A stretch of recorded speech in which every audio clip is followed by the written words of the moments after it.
अस्सलाम वालेकुम प्यारे दोस्तों सल्तनत उस्मानिया जिसे तुर्क सल्तनत भी कहा जाता है।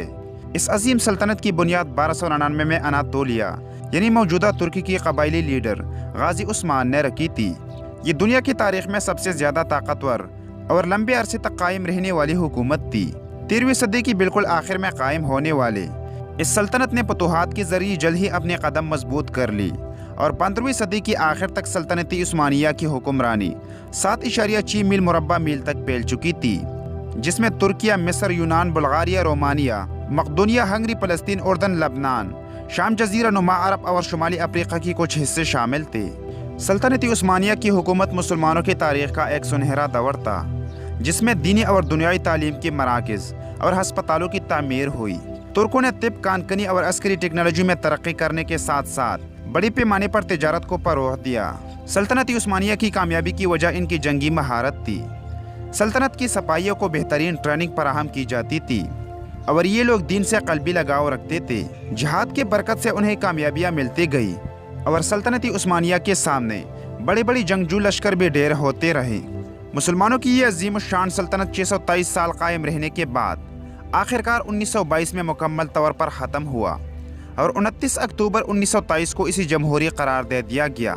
सल्तनत उस्मानिया पर कुल 36 सुल्तानों ने हुक्मरानी की, जिनमें से सुल्तान अब्दुल हमीद 34वें सुल्तान थे, मगर इन्हीं सल्तनत उस्मानिया का आखिरी बाइख्तियार खलीफा माना जाता है, यानी इनके बाद आने वाले 2 अगले सुल्तानों का सल्तनत पर कंट्रोल नहीं था।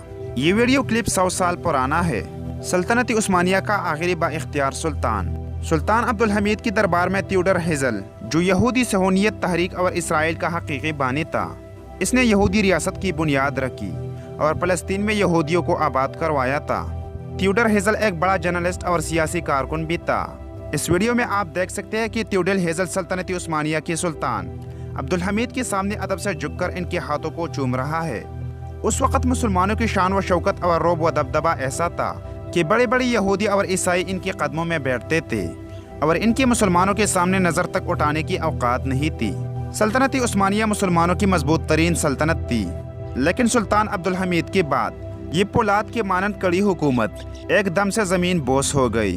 दुश्मन की हिम्मत नहीं थी कि सल्तनत उस्मानिया को मैदान जंग में शिकस्त दे सके, मगर इन्होंने फिर वो तरीक़ा इस्तेमाल किया जिससे मजबूत से मजबूत सल्तनत को भी रेजा रेजा किया जा सकता है।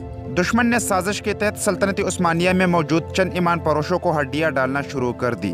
सल्तनत में छुपे काले बेड़ों को खरीद कर इनकी मदद से सल्तनत के तमाम राज हासिल कर ली, जिसके मुताबिक दुश्मन अपनी प्लानिंग करने लगी। मुसलमानों के अंदर छुपे गद्दार और मुनाफिक इतनी खतरनाक साबित हुई कि कुछ वक़्त में ही इस्लामी सल्तनत कमज़ोर होना शुरू हो गई। इनमें आपसी इख्तिलाफात पैदा होने लगी और सुल्तान अब्दुल हमीद की हुक्मरानी के खात्मे तक दुश्मन सल्तनत उस्मानिया पर हावी हो चुके थे। सल्तनत उस्मानिया की 34वीं सुल्तान के बाद अगले दोनों हुक्मरान बराए नाम ही रह चुके थे। इनके पास कोई इख्तियार नहीं था।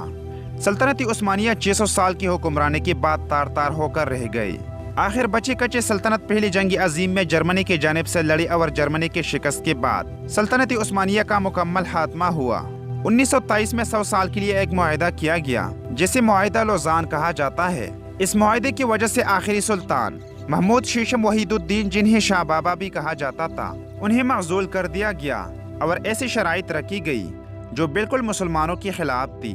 लेकिन मुसलमानों को ये शर्ती मानना पड़ी, क्योंकि तुर्कों का सारा जोर साजिशों की वजह से टूट चुका था और इनके तमाम तर वसाइल और खजानों पर अंग्रेज काबिज हो चुके थे। मुआहिदा लोज़ान की मुद्दत 2023 के आखिर में पूरी हो जाएगी, जिसके बाद कई रियासती तुर्की के पास आ जाएंगे। अरब ममालिक समेत कई यहूदी और ईसाई नहीं चाहते कि सल्तनत उस्मानिया फिर से सर उठा ले, क्योंकि अगर ऐसा होता है तो अरबों की अयाशी और यहूदियों की बदमाशी सब खत्म हो जाएगी। प्यारे दोस्तों, कुफ्फार मुसलमानों को जंग के मैदान में कभी भी शिकस्त नहीं दे सकता, लेकिन हर वक्त और हर जमाने में मुसलमान अपनी ही मुसलमानों की मुनाफकत और गद्दारी की वजह से कुफ्फार के सामने जलील ख्वार हुई है।